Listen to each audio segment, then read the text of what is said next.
اور کعبہ کا معنی کعبے کا بندہ، اور قسم کا معنی سخت زمین، عباس کا معنی لمبی زمین، حمزہ کا معنی پتھریلی زمین، عبداللہ کا معنی اللہ کا بندہ۔ خدا نے ان تمام چچاؤں کو، ان تمام لوگوں کو نہیں چنا، اس لیے اگر خدا اپنے محمد کو بدھ کے بندے کے گھر میں بھیج دیتا، سورج کے بندے کے گھر میں بھیج دیتا، کھیتی کے بندے کے گھر میں بھیج دیتا، آج تک دنیا کہتی کہ محمد جو بتوں کو مٹانے آیا تھا وہ بدھ کے بندے کے گھر میں کیسے آ گیا؟ اس لیے خدا نے اپنے پیغمبر کو اس کے گھر میں بھیجا جس کا نام عبداللہ تھا، یعنی اللہ کا بندہ، تاکہ دنیا کو یہ پتا چلے کہ اللہ کا سب سے بڑا بندہ صرف خدا کے بندے کے گھر میں آ سکتا ہے، اور وہ عبداللہ ہے۔ وہ کون ہے؟ وہ اب حضور کے لیے والدہ کا انتخاب ہوتا ہے، والدہ کے قبیلے کا انتخاب ہوتا ہے، قبیلے کا نام ہے بنو زہرا۔ بنو زہرا کا معنی تر و تازگی والا قبیلہ، نبی بھی تر و تازہ تھا اس لیے ماں کا قبیلہ بھی تر و تازہ چنا گیا۔ اب اور لڑکیاں اور بھی بڑی تھی، ایک لڑکی کا نام خنسا ہے، ایک کا نام نبا ہے، ایک کا نام حربا ہے، ایک کا نام زبا ہے، یہ لڑکیوں کے نام ہے اسی قبیلے میں، لیکن خدا نے اپنے محمد کے لیے اس لڑکی کو چنا جس کا نام آمنہ ہے، آمنہ کا معنی امانت والی، تاکہ دنیا کو یہ پتا چلے کہ اللہ کی سب سے بڑی امانت اسی آمنہ کی گود میں آ سکتی ہے۔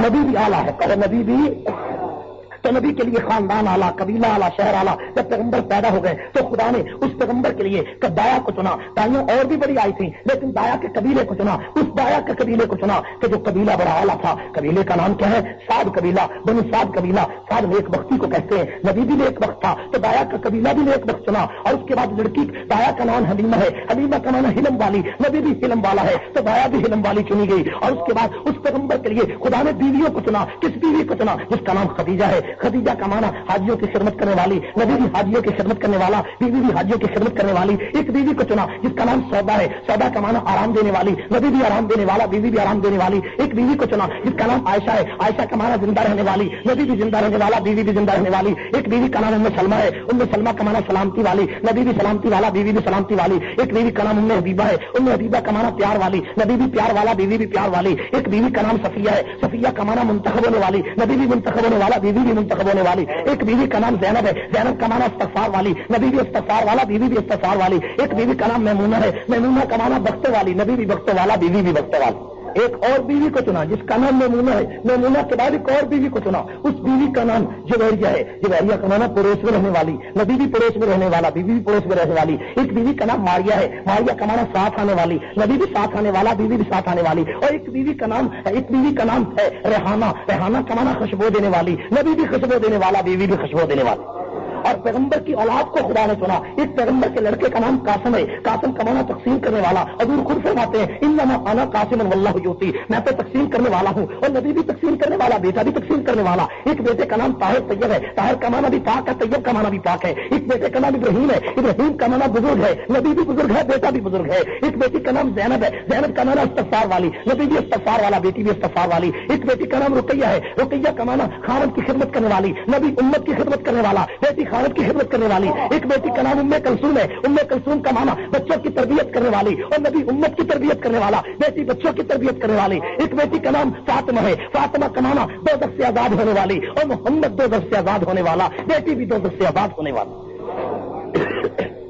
یہی زمانہ ورفعنا لک، اور جس وقت اس محمد مصطفیٰ کے لیے خدا نے شہر کو چنا، علاقے کو چنا، بستی کو چنا، وادی کو چنا، مہینے کو چنا، مکے کو چنا، پسینے کو چنا، مدینے کو چنا، تو مجھے کہنے دیجئے کہ اسی محمد کے لیے خدا نے صدیق کو چنا، عمر کو چنا، عثمان کو چنا، علی کو چنا، معاویہ کو چنا، 1,44,000 صحابہ کو چنا، اور ان کے ساتھ ایک کالے رنگ والے بلال حبشی کو چنا۔ وآخر دعوانا الحمدللہ۔